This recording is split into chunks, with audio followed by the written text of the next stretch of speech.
OTP প্রতারণা এক সামাজিক সচেতনতার গল্প।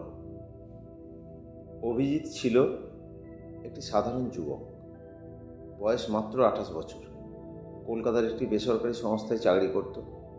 আধুনিক প্রযুক্তির প্রতি তার আগ্রহ ছিল প্রবল, তাই অনলাইনে কেনাকাটা থেকে শুরু করে ব্যাংকিং সব কিছুই সে মোবাইল অ্যাপের মাধ্যমে করত। একদিন সন্ধ্যাবেলা অভিজিৎ তার বন্ধুর সঙ্গে ক্যাফেতে বসে গল্প করছিল। হঠাৎ তার ফোন বেজে উঠল। অপরিচিত নম্বর থেকে সে একটু সংশয়ে পড়েছিল, কিন্তু কৌতূহলবশত কলটি রিসিভও করল। হ্যালো, আমি ব্যাংক থেকে বলছি। আপনার অ্যাকাউন্টের সাথে কিছু সন্দেহজনক লেনদেন ধরা পড়েছে। আপনি কি এখন কথা বলতে পারবেন? অভিজিৎ একটু চিন্তিত হয়ে জিজ্ঞাসা করল, কোন ব্যাংক থেকে বলছেন? আমি আপনার ব্যবহার করা ব্যাংকের ফ্রড বিভাগের প্রতিনিধি। আপনার অ্যাকাউন্টের নিরাপত্তার জন্য আমরা আপনাকে ওটিপি পাঠাবো। অনুগ্রহ করে তা আমাদের জানাবেন, যাতে আমরা অবৈধ লেনদেন বন্ধ করতে পারি। অভিজিৎ তখনও বুঝতে পারেনি যে সে প্রতারকের খপ্পরে পড়তে চলেছে। তার ফোনে সত্যি একটি ওটিপি এলো।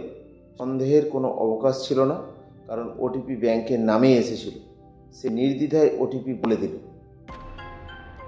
কয়েক মিনিটের মধ্যেই তার ফোনে একের পর এক মেসেজ আসতে লাগলো। তার ব্যাংক অ্যাকাউন্ট থেকে বিশাল পরিমাণ টাকা উধাও হয়ে গেছে। প্রথমে সে ভাবলো হয়তো কোনো ভুল হচ্ছে।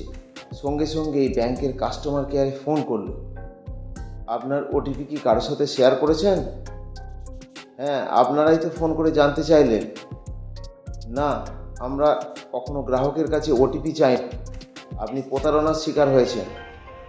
অভিজিৎ যেন আকাশ থেকে পড়ল।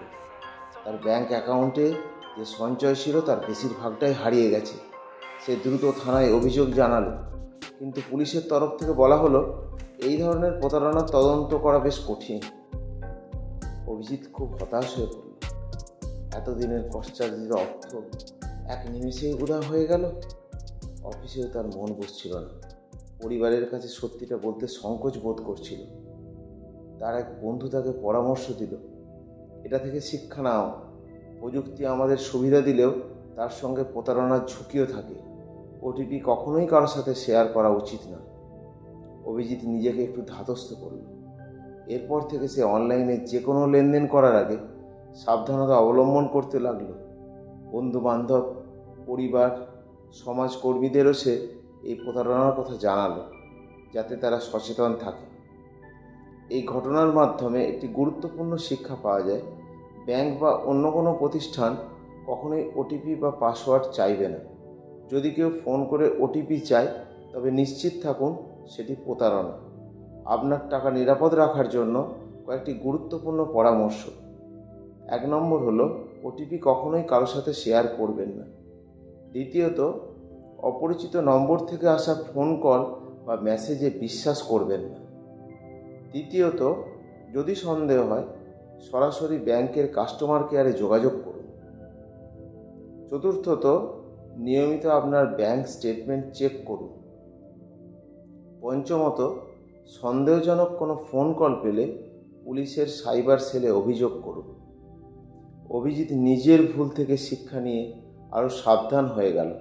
সে বুঝতে পারল সচেতনতা এবং সতর্কতাই অনলাইন প্রতারণার থেকে বাঁচার মূল উপায়। এই ঘটনা তার জীবনের একটি কঠিন শিক্ষা হয়ে থাকলো, যা সে আর কখনো ভুলবে না। আমার ভিডিওটি ভালো লাগলে আপনারা লাইক করুন, কমেন্ট করুন, বেশি বেশি শেয়ার করুন।